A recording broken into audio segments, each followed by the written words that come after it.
এই জামাত এখন এখানে একটা বড় ঘাঁটি করছে, এই জামাতকে প্রতিহত করতে হইবে। নমিনেশন পাবে আমরা তার পক্ষ করবো। মনে আছে আপনাদের?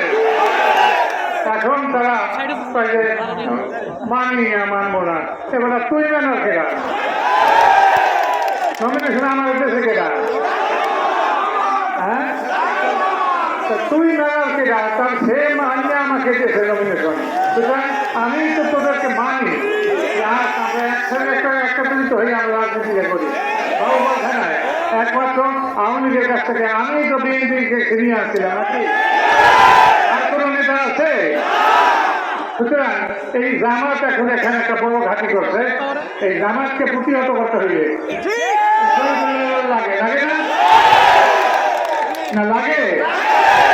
লাগলে ইনশাল্লাহ শহীদুল্লাহ আপনাদের সাথে আছে, আপনাদের সাথে থাকবে, আর আমি তো আপনাদের সাথে থাকবো।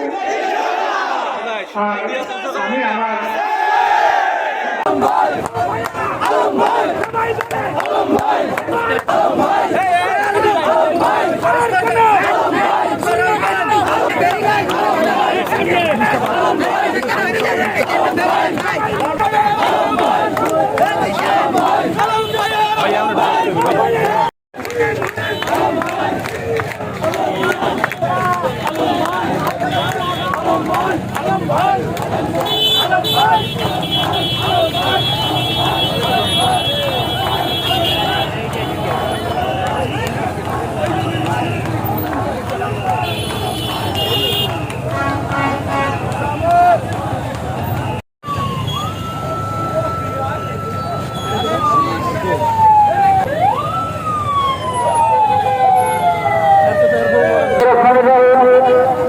তারুণ্যের পূর্বে ধানের শীষের পক্ষে ভোট দেবে ধানের শীষে বাংলাদেশ